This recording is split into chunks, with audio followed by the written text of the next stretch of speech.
This program is part of the Cosmic Potato Podcast Network. For more shows like this, visit our website at cosmicpotatonetwork.com. All right, you primitive screwheads, listen up. I am Iron Man. That's a big point. Pizza Dude's got 30 seconds. You are a toy! It's Leviosa, not Leviosa. Why so serious? The city's flying. We're fighting an army of robots. And I have a bow and arrow. None of this makes sense. And welcome to World War G, episode 252. I'm Troy. I'm AJ. Do you find that over the years that your penmanship has really gone to crap? Why, yes, I do. This feels like it's like an advertisement for, like, you know. Well, let me tell you about this great product I've found. No, just as I was writing out what we're going to do today, I'm like, I haven't written this bad since I was like in elementary school. I think because like texting and stuff has just completely ruined me. Yeah. I mean, I still know how to write in cursive, which also, it's so dang weird. Like, for my job, I have to have people like sign a paper, you know. Well, that's not the only thing I have them do, but like if they want their like their equipment and stuff, they have to like sign and release it. But there are so many people now that just sign their name, like write it out. Yeah. Like normal, not even using cursive. I'm like, how are you going to read any of these, you know, documents or like the Declaration of Independence or the Bill of Rights and all these different like cool documents? You're not going to know what they say. Yeah. Like I can still write in cursive, but it takes me a second. Yeah. To remember how to do it. Like just I don't remember, what do you call if you're just writing and it's not in cursive? What's that called? Like I can't remember. No, neither can I. What the heck? I can't remember what it's called. Curse you texting. Yeah. And it's just like my penmanship has just gone to crap. I really thought this was like a segue into, you know, like a segment or something, but no, this is just... This is just me going on a rant that my penmanship is terrible. Yeah. At least you can read it. That's the most important thing, right? That's true. It's just one of the things that technology has taken away from us. Privacy, penmanship. Socialization. Yeah. Face-to-face. I don't even like interacting with people anymore. Well, I mean, I never did, but... So it didn't really take it away from me. Nah, wasn't too much of a change. Yeah. All right. Let's get to Today in Geek History. Look, up in the sky, it's a bird! It's a plane! Today in Geek History! I feel like there needs to be like a drum roll. Oh, there'll be a little something in there. I already put something together. Ah, yeah. That everybody's now already heard, but, you know. Okay.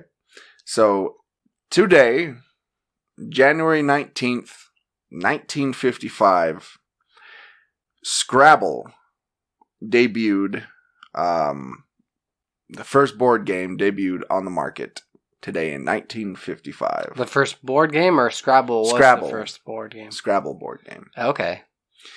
It wasn't the first board game, but yeah. Yeah, I gotta say, I think Chinese checkers was the first board game. Never been my favorite. No, Scrabble? No, neither have I. Ooh, I got like extra points for this word and like, oh yeah. Like I just... If I ever wanted to play a board game, I never thought, oh, let's play Scrabble. That'll be fun. Yeah.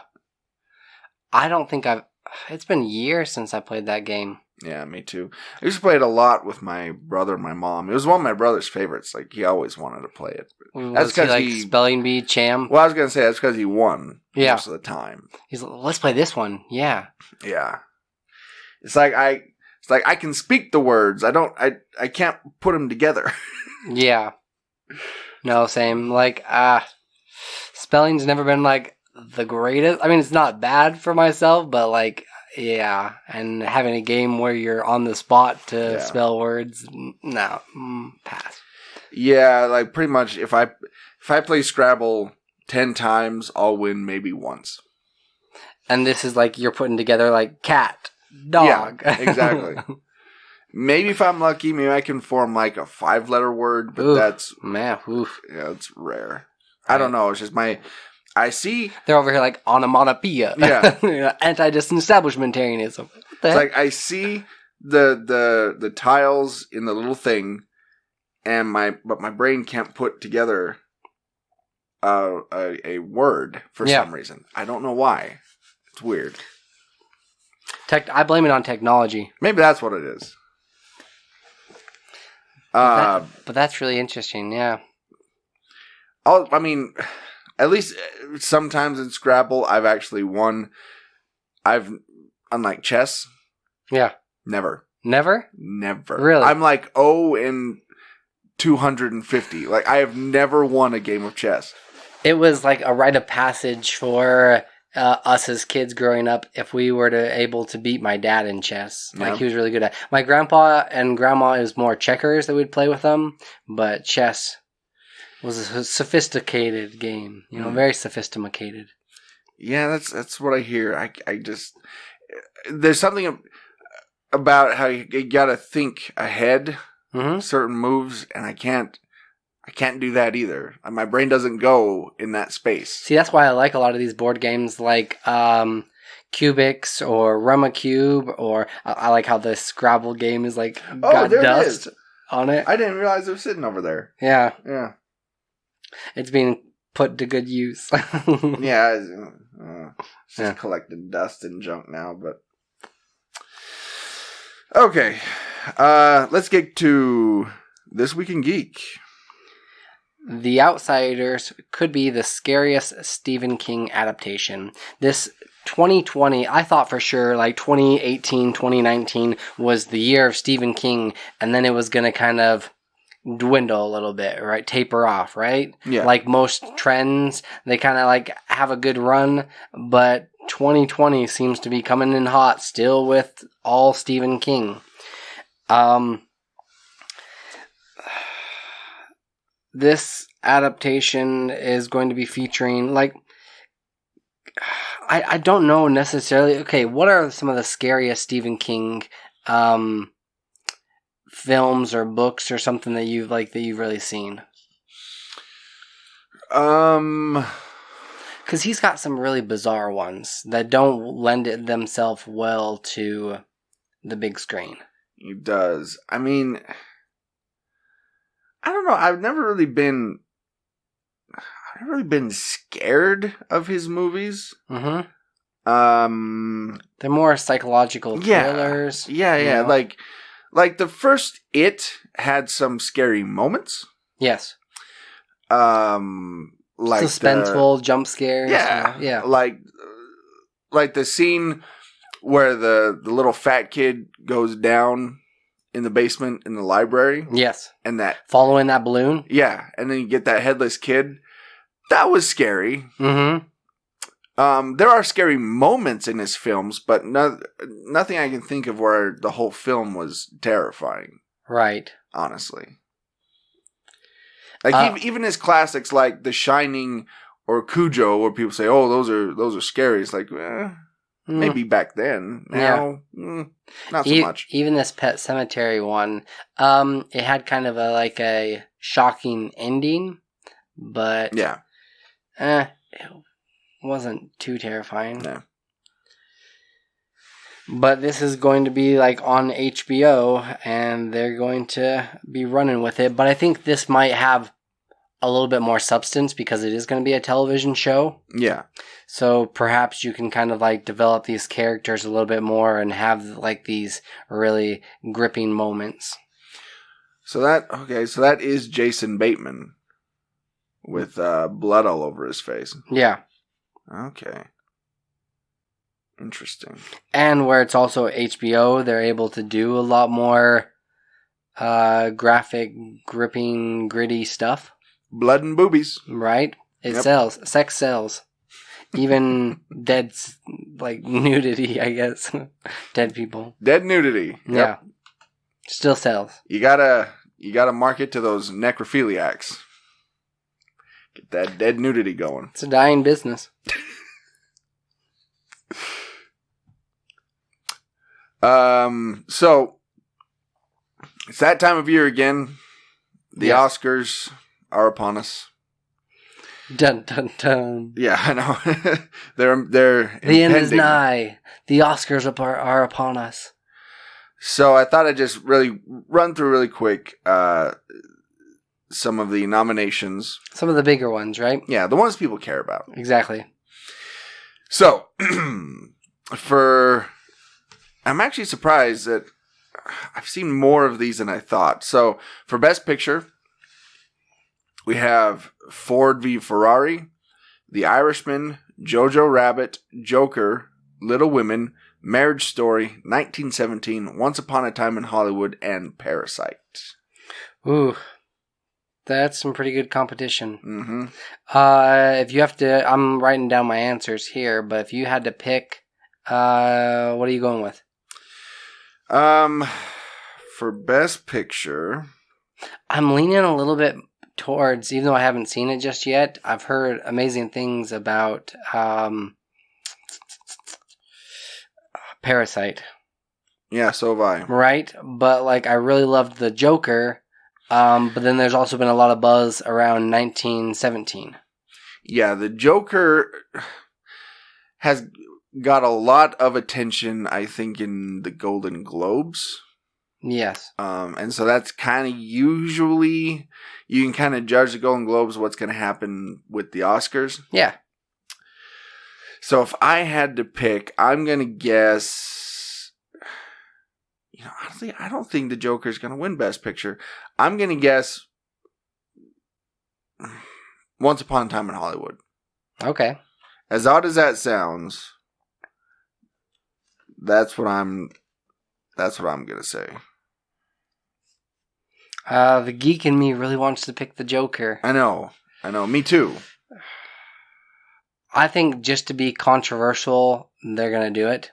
You think so? Yeah, I'm going with it. Best Director. Okay.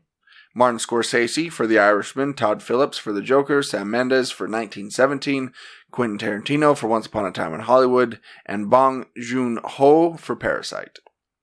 Bong it is. Gonna bong it up? Yep. I'm going to go actually with Todd Phillips on this one. Okay. I don't think... You don't think Quentin Tarantino? No, I don't.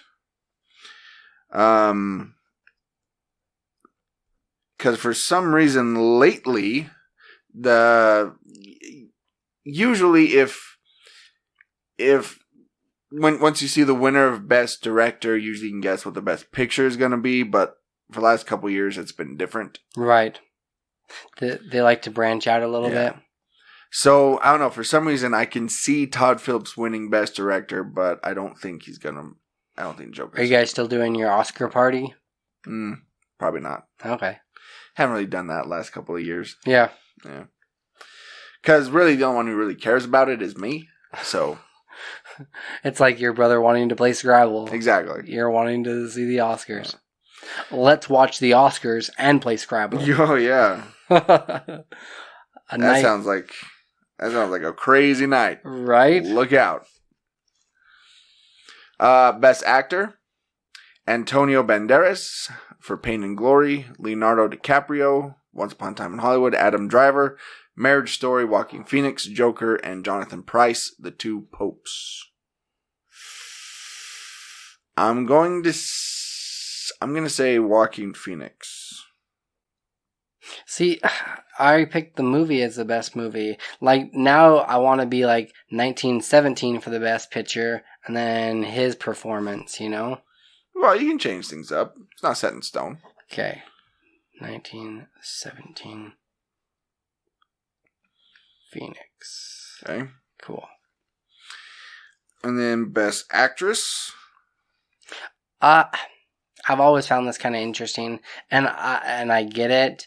because they want to have more awards. But if you want to be called just an actor, don't you feel like you have to lump them all together? I know. In one category? I know.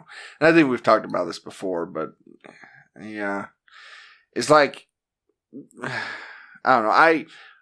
I still call a female actor an actress. Right. That's just what I do. Is it PC? I don't know. That's just what I say. Right. Anyway, Best Actress, Cynthia Erivo for Harriet. She ain't winning. Scarlett Johansson for Marriage Story. Saoirse Ronan for Little Women. Charlize Theron for Bombshell. And Renee Zellweger for Judy. What was Little Women? What was that again? Saoirse Ronan. Yes. Think that one? Yep. I think it's...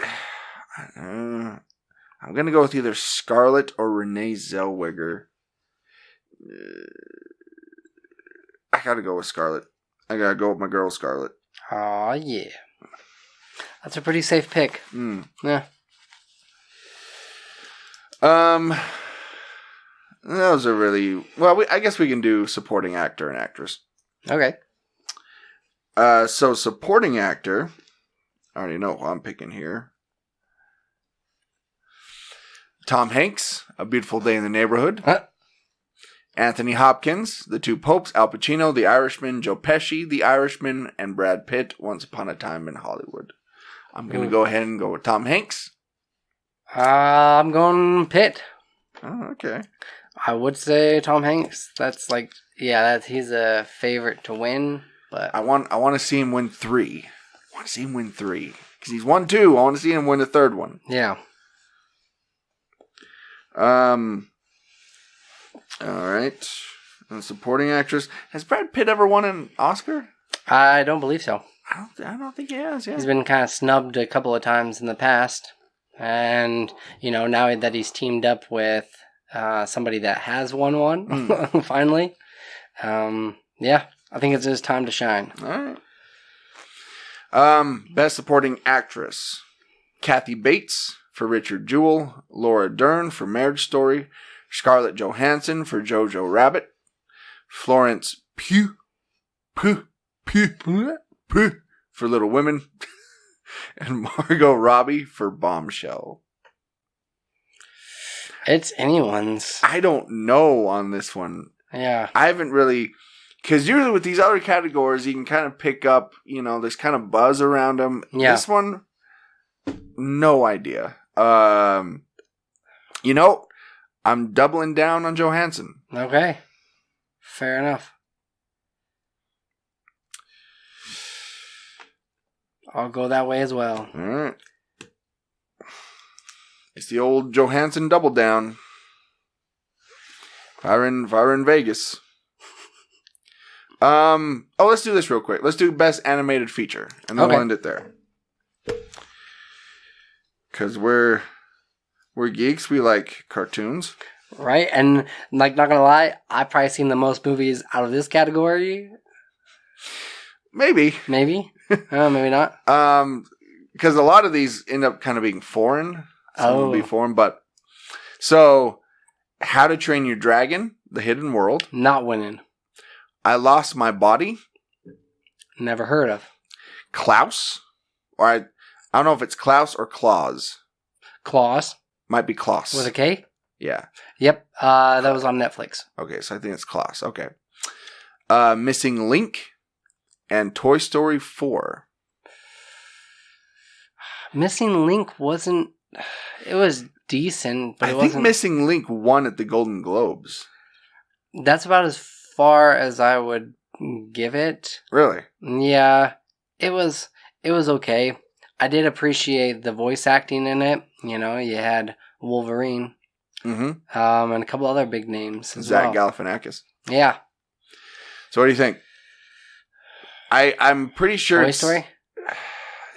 It's the last one, but Tom Hanks. I know, but that one wasn't. It wasn't as good. No, that's the thing. The third one was better. Like I always say, always bet on Pixar. But this one, I can't go against myself. I always say, always bet on Pixar. I can't go against myself. Yeah. All right, Toy Story. What was the first one? How to Train Your Dragon. No, it's not winning. No. Claus it is. Klaus? Klaus. All right, we'll Santa end it there. Claus? Because everything else is just kind of, whatever. In the gaming world, Assassin's Creed Ragnarok, they had leaked that there are claims that this is going to be the biggest open world yet. This is like, when they say biggest world, they're even talking bigger than like Red Dead and GTA 5. This Really? world is going to be extremely expansive and open. Like, even bigger than Zelda, which is saying something. Wow. Which I don't know how I feel about this, because like I love story-driven games, and I like ones where you can go do these side quests and it branches out and there's like a lot of content for you. Yeah. And it kind of makes it for replayability, but at the same time, ain't nobody got time for like 70, 80 hours on one game. That's why, like, sometimes when I'm playing games, it's like I'll pick it up for maybe like 45 minutes, an hour, and all right, I'm good. But investing that much time into this game... See, and this is my kind of thing. I'm all about this. Really? Yeah. Because I want to just plug in a game and just... because I have a lot of free time. Yeah. So I would love to have just a game where I can just plug in and just wander around. Kind of do like side quests, gather stuff. Maybe kill the occasional fool and then, go wander the... See, but this is like too stealthy of a game for you, dude. I love Assassin's Creed. Yeah? Yeah, I love those games. I thought you loved like run and gun. I do, but see, with Assassin's Creed, there's not much strategy to it. Yeah. With something like Hitman, which are some are fun. If you can be stealthy, but if you mess up the stealth, like your whole mission is ruined. Right, because like it doesn't just affect that area. All the guards come running at you, or you busted, you lost. Exactly. Yeah. But with Assassin's Creed, if you mess up an assassination, you can just whip out your sword and just kill them there. Right. And then just run away. And you're That's true. fine. And then the game kind of resets itself. It's really funny. Like, they'll be chasing after you and you get a couple of steps away from them and they're like, where did he go? Yeah. Or you like jump into a hay bale. Yeah, video game logic. Or if you run and then you try to blend in, so you sit on a bench. Yeah. Next to a couple people. Like, oh, where is he? Where did he go? The dude, like, in the robes, that's, like, looks completely different than these peasants. Well, that guy's sitting. The other guy we were chasing was running, so that can't be him. No, yeah. Because he's sitting. Yeah. Did you have a favorite Assassin's Creed? I really like Black Flag. Okay. Same. It was one of the first... Well, it was still on the PS3, but when you first get into this world, I perched myself on top of one of these huge ships. Yeah. Man of War, basically, like one of those size. Mm-hmm. And there's raindrops that were like hitting my screen. Yeah. That legit looked like raindrops. I touched my television to check. I'm like, what just to make sure it wasn't wet. Yeah. Yeah. That was a really expansive game. Odyssey is also like, I've got quite a few friends that are playing that one that love it, because you can kind of like choose which side of the war you want to be on. Yeah. So is this one, is Ragnarok, is it going to take place like back in, I guess, ancient times? That's what it appears to be. Looks like ancient Greece. Similar to like Odyssey. Well, Odyssey was more focusing on Greece and during that time period. Right. So I don't know if they're going to go even further. Maybe even ancient Rome, because he looks like he's dressed like a Roman soldier. So, yeah. I don't know. I mean, that'd be kind of cool. Have they done a Hitman, or not a Hitman, an Assassin's Creed in the Old West yet? They have not. That should be their next one.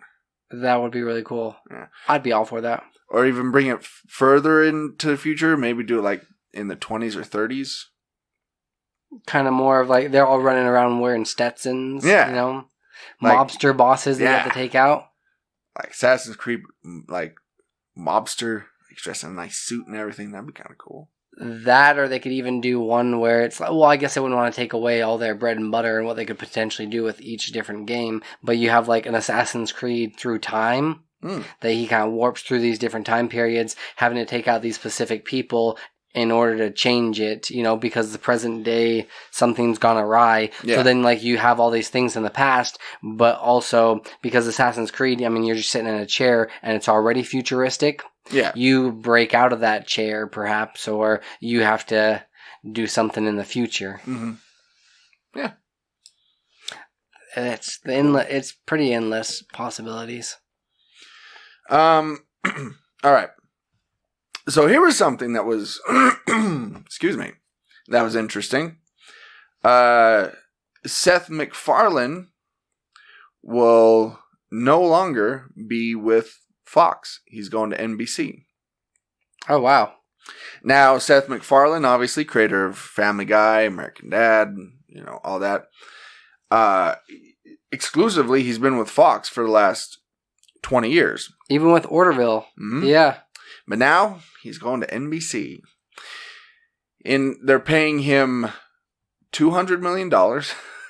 Wow. Because of course they are. Yeah. Man, the dude is ridiculously wealthy. Like, it's just...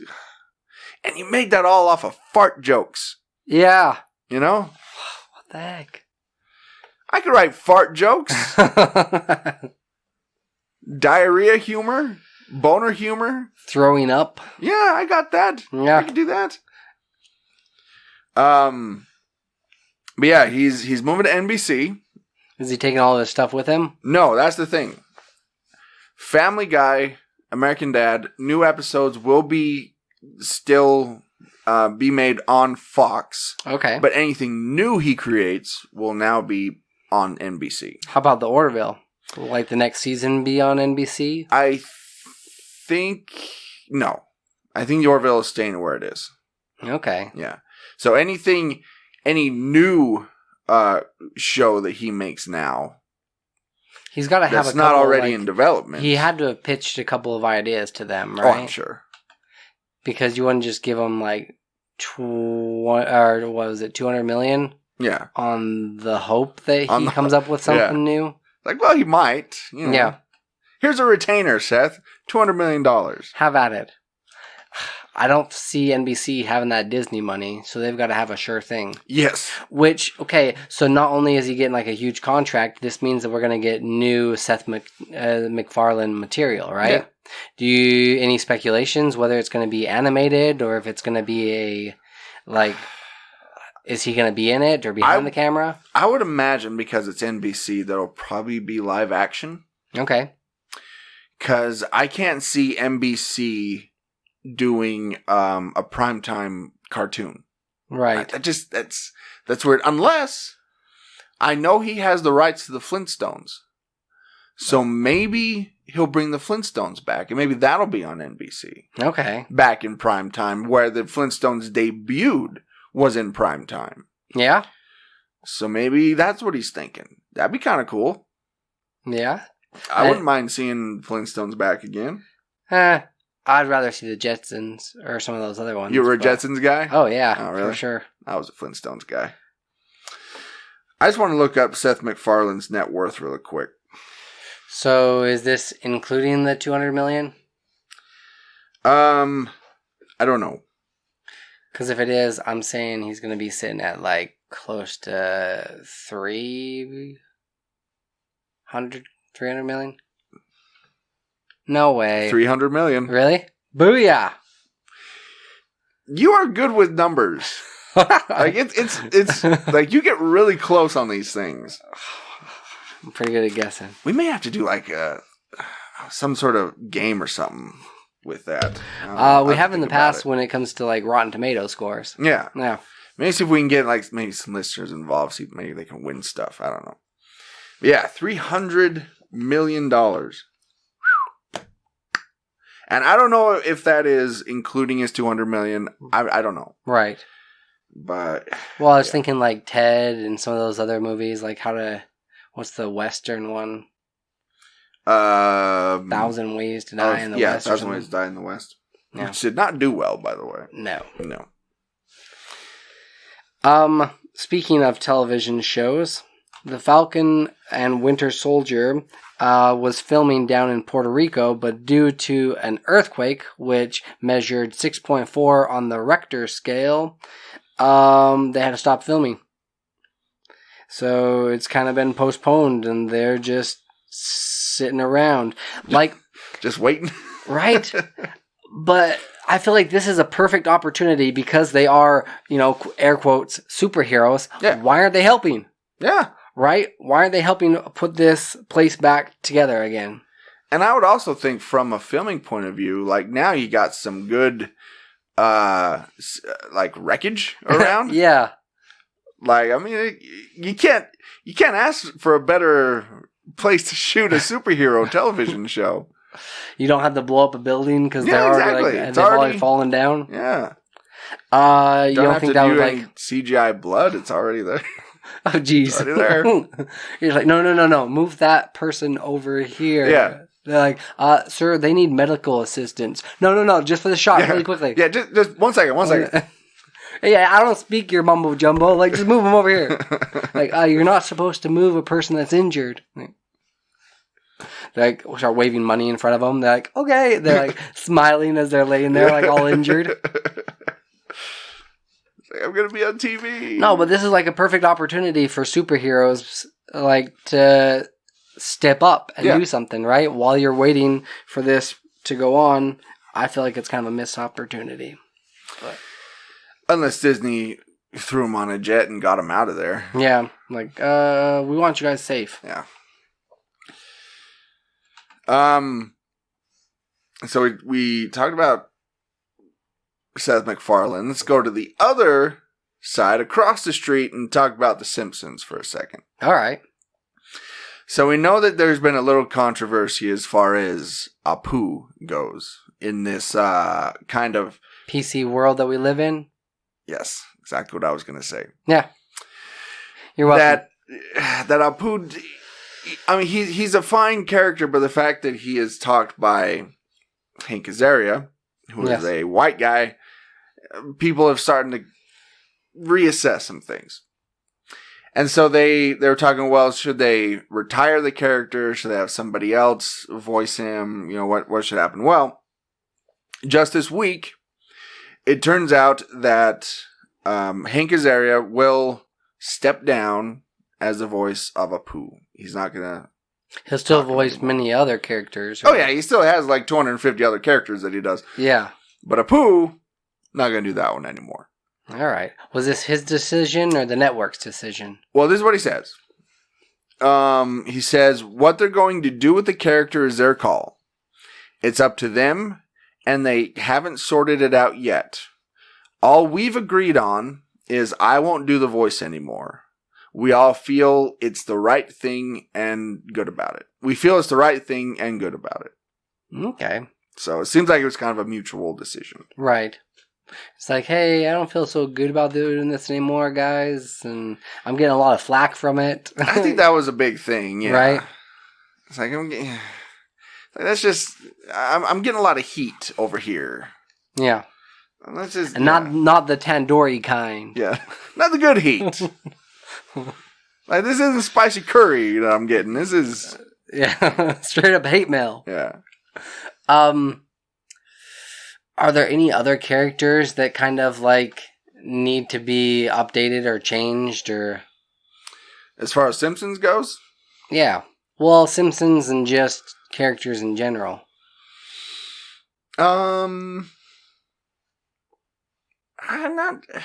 There's not many out there. No, not many. I think a lot of that stuff, either they've taken care of, or at this point, it's not that offensive. Yeah. Just yet. Or if it's purposefully offensive, like Family Guy or South Park or something like that. when they tend to cross the line all the time. But that's kind of That's what their, they're known for. Yeah, that's their thing. The Simpsons is kind of going on this whole more family-oriented, kind of wholesome show. Yeah.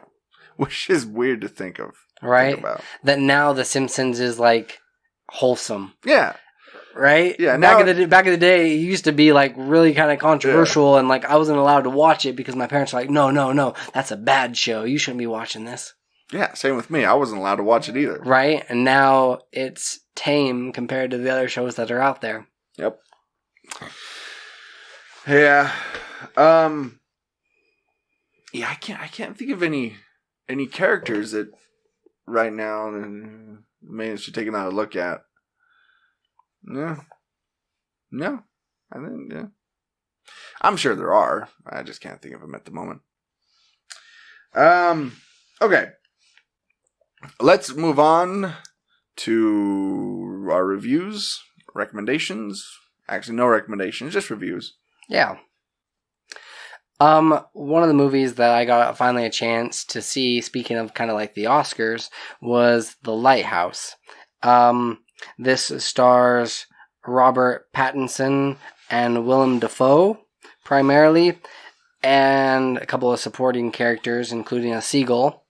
But all right. The basic premise is these two guys go to this lighthouse to kind of mend it, take care of it, but William Dafoe's character primarily just like tends, like he's just like, you can have anything else, but I get the light. You can like, you have to like swab the decks, and you have to like patch the roof, and you have to do all these other things, like these little tasks, but I get the light. That's my responsibility. That's my baby. And it gets bizarre from there. Like, you find out that these characters, there's more to them than meets the eye, and they've got ulterior motives for why they're out on this island. And so then, is it like a thriller? Is it a horror? Horror. It's like, it's meant to be a slow burning horror, reminiscent of like The Witch and some of these other, like Midsommar. Okay. And it's been getting like some really good reviews, and I even heard a review from like this YouTuber that I watch a lot of his videos and like his recommendations. Yeah.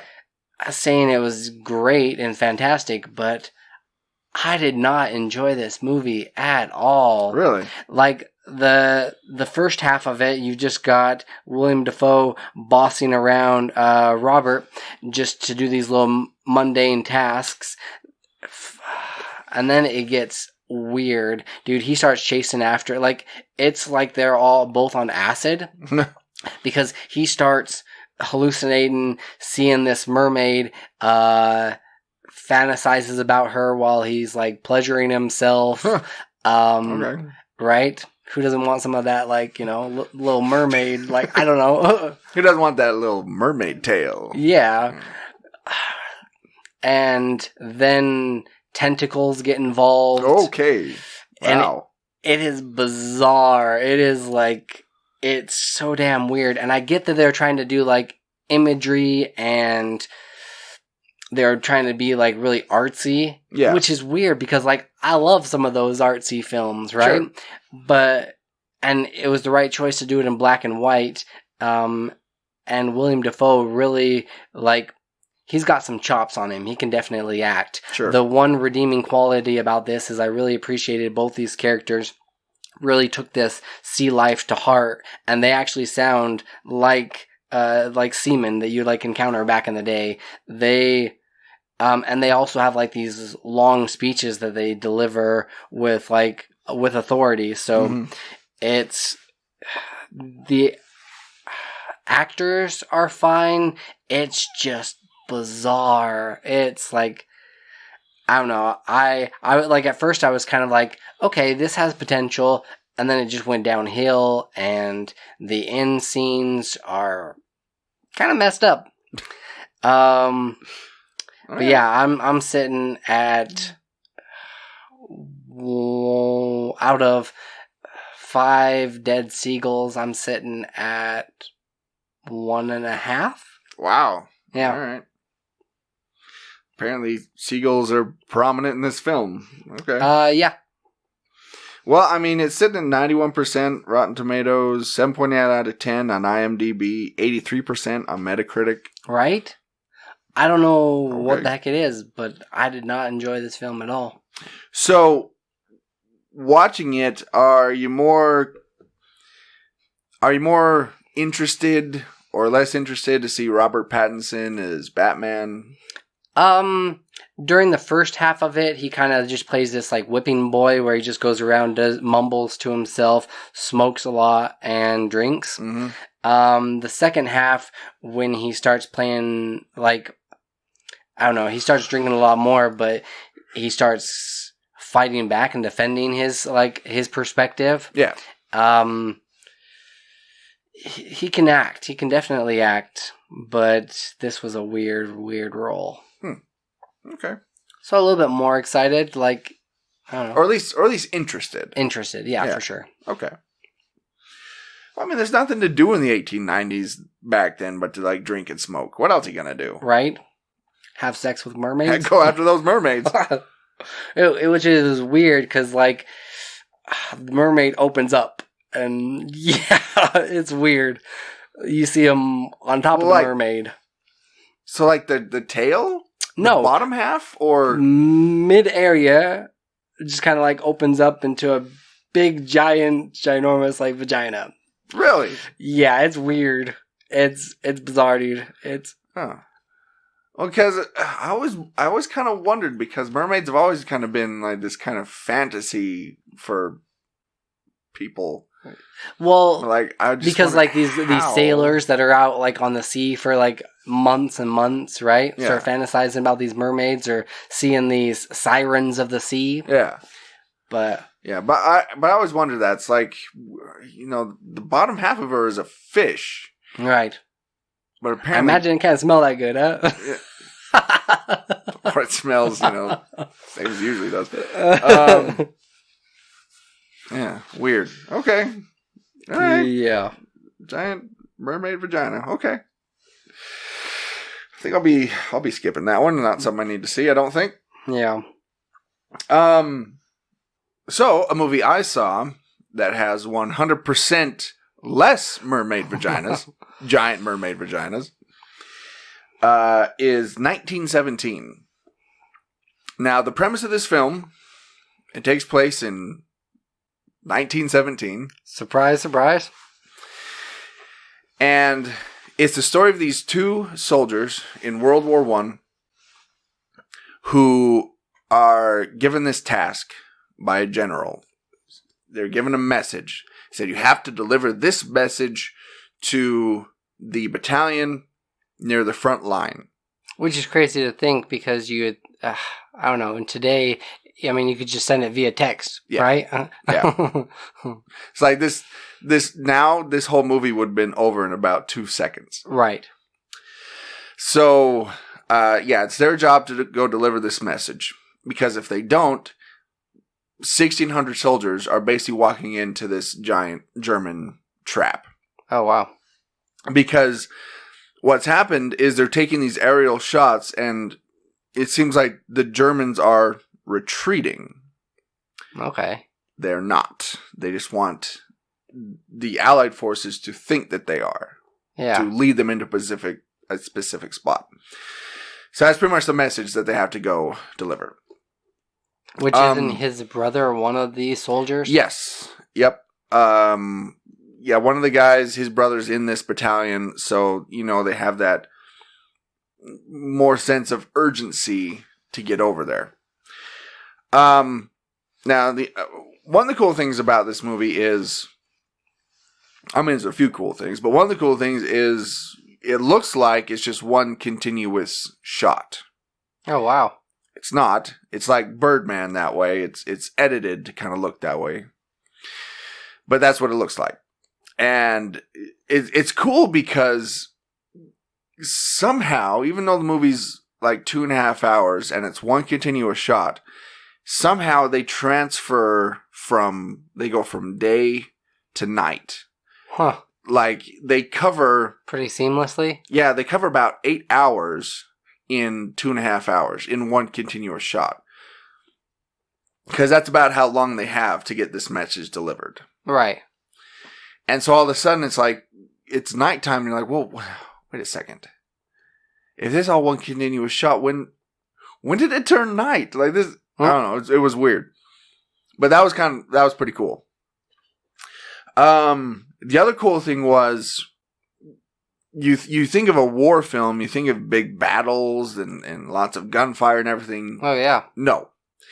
It was really just these two guys going across this abandoned battlefield, basically. And they're trying to bob and weave and dodge their way to the front line. Exactly. Yeah, like, the planes are flying overhead, so they gotta hurry and hide and that sort of stuff. Going through fields of bodies and stuff. And the other thing is, it's a very quiet film. Okay. Which is surprising for a war film. Yeah.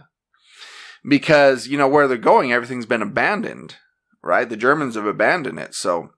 But does that only add more suspense to it when you actually do hear something loud? It does. Like, the contrast is pretty significant, right? Yeah.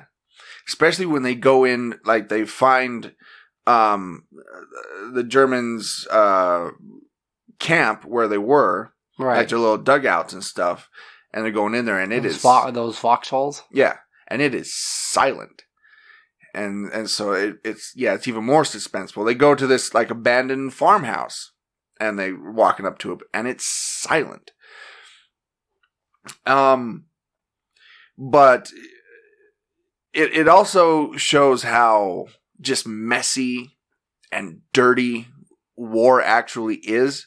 Because I think a lot of times war films will kind of glorify war, maybe romanticize it a little bit. No, it's not what it was like at all. It's terrifying, and it's dirty, and it's you're doing whatever you can to survive and that sort of thing, like which is crazy to me, because like you get a couple thousand people that are doing whatever. Yeah, they're obeying orders, and like you've got some people that are like gung ho. Yeah, we'll do it like without even thinking. We'll do this thing. Yeah, and then you've got other people there when the shit hits the fan, they're gonna be like looking out for self-preservation. Yeah, right. Yeah, I mean you see soldiers that. You get all this gamut of emotion. Like, you see the soldiers that are very relaxed while they're there. Those that are ready to fight. Those that when the fights actually break out, that they're like cowering and crying. Like, yeah. Like, what did I get myself into? Yeah, exactly. So it's really interesting, because you're really like down in there with them, seeing this whole thing transpire, seeing the war transpire, and it's really good. It's really good. I can see why it's up for Best Picture. There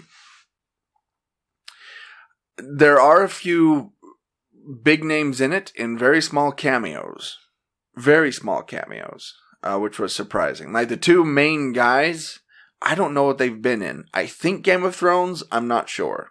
Okay. But they're not big names. Which makes it even better, because it seems you don't already have these like misconceptions about them, or like you've seen them in other things. Yeah, so if it was like if it wasn't like if it was like Channing Tatum going through the war, you think, oh, that's just Channing Tatum. Right. But with these guys, when you don't know them, you're like, oh, these are soldiers. Yeah, you kind of suspend that disbelief. Right. So out of 5,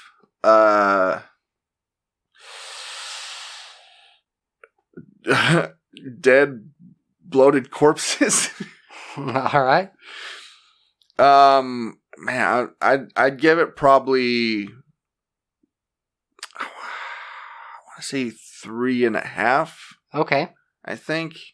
Yeah. Worth seeing on the big screen? Yeah, definitely worth seeing. It's one of those that I'll see once. Mm-hmm. And now that I've seen it, I'm like, yep, I'm good. Yeah. Don't need to see it again. Because it's one of those where there's nothing that you're going to miss.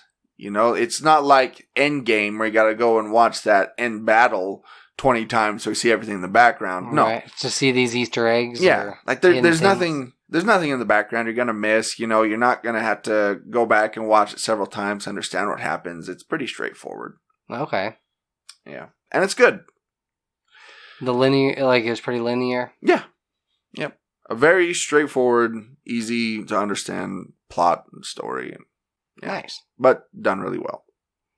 So for those listeners that don't get a chance to make it out into to see something on the big screen, they can still enjoy, from the comfort of their own home, a documentary on Aaron Hernandez on Netflix called Killer Inside the Mind of Aaron Hernandez. Now, if you're not familiar with Aaron Hernandez, he was a former player on the New England Patriots, and this documentary is a 3-part series that is already wrapped up, and it is gripping. Like, it is fantastic. You see, well, I mean, it's tragic what happens because he allegedly murdered one of his best friends, and then they also eventually start tying like some other crimes to his name as well.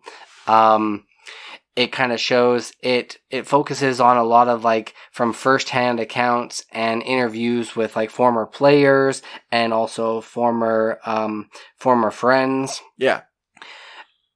This is like, it tells the entire story of his, of what happened, what transpired over these years, which is also crazy because like after he allegedly killed somebody, he went on to play an entire season of football, getting a contract, a $40 million contract, and going to the Super Bowl. Wow. And like, so it's fascinating because you're just like, how can somebody be so like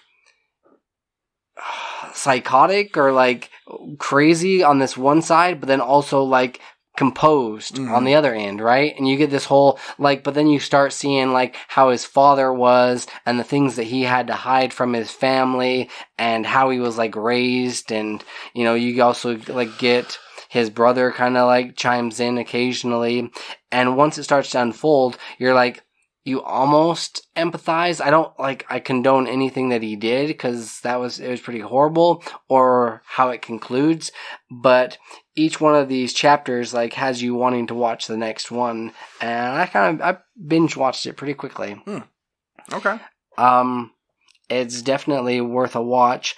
There was this one, like, cause you also see, how the Patriots, like the higher ups, because they do on these players, they do background checks, they do all sorts of like research and stuff, you know, before they like allow another player to make it onto their team. Sure. But then like when you've got the owner of the Patriots that's there to testify, and they go, hey, what do you, on like for the record, you know, like what is your job? What is your job? And like they wanted him to say like the manager, the GM of the New England Patriots, but he didn't. He's just like, I do whatever they tell me to do. You know, I like, he played it all coy, and you can see like he's playing the politician. Yeah. I really liked that aspect, and I also really liked how you start to see from his childhood why he perhaps did the things that he did.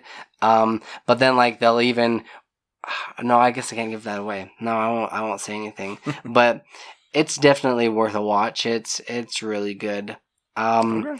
I even liked it better than what was the, Zac Efron one?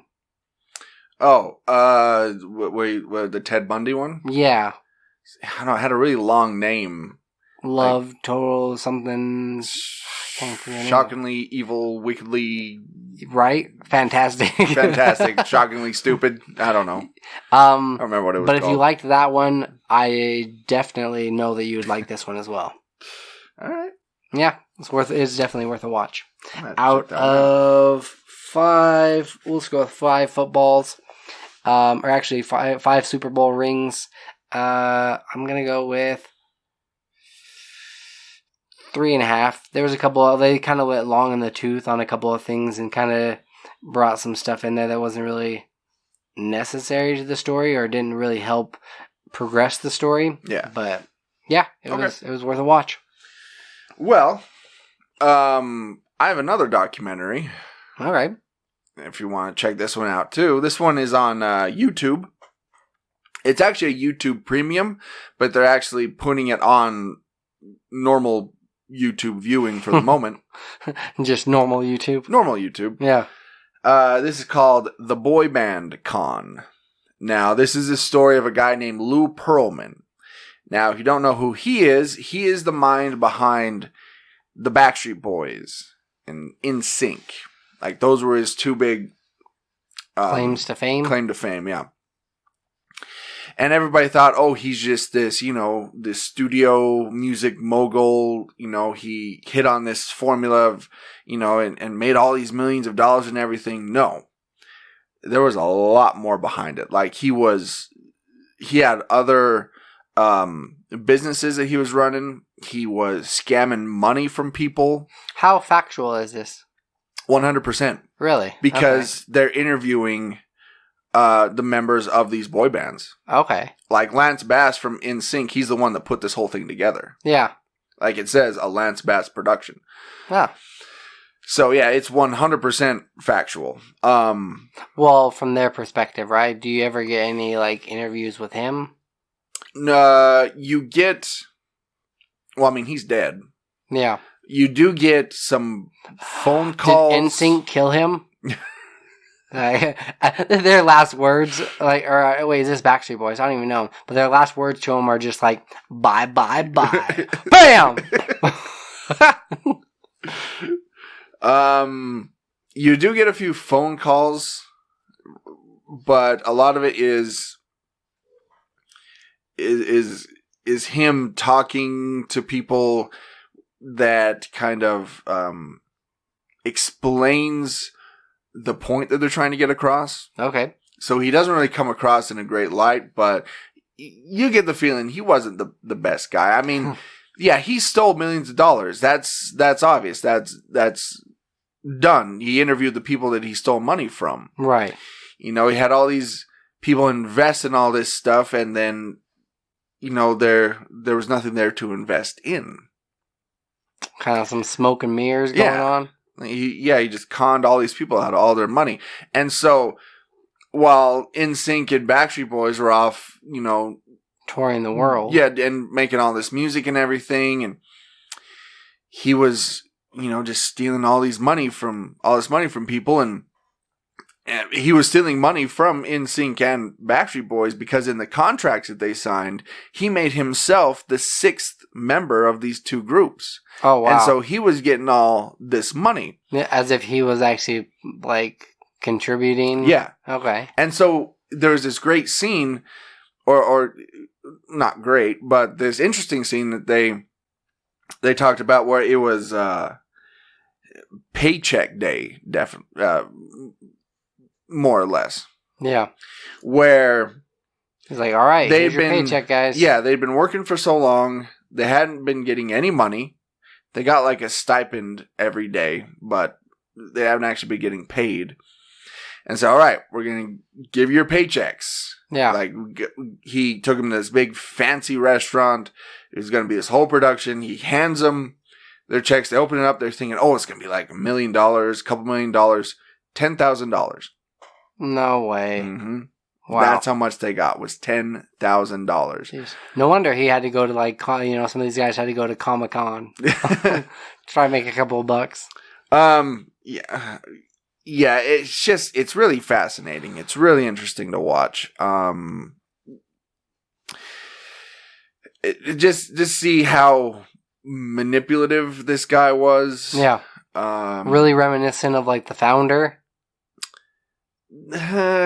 No, because the founder came in at a property that was already there and kind of took it over and kind of expanded it. Right. He created this whole thing.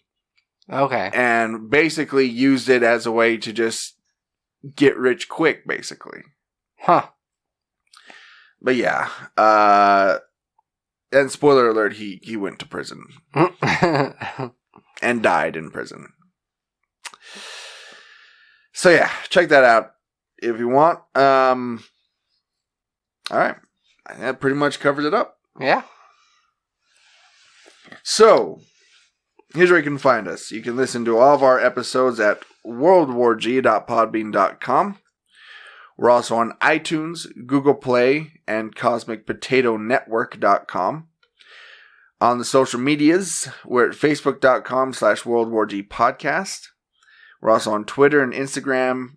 Just search at WWG Podcast. You can also find all of our merchandise at shop.spreadshirt.com/WorldWarG. I'm thinking about creating a Sorry Val Kilmer t-shirt. Yeah. I think that'll be in there soon. You can also email us anytime. Day or night. At worldwgpodcast@gmail.com. You can also call or text the show at any time at 385-240-1692. So this has been World War G episode 252. That has been AJ. That has been Troy. Stay geeky, my friends.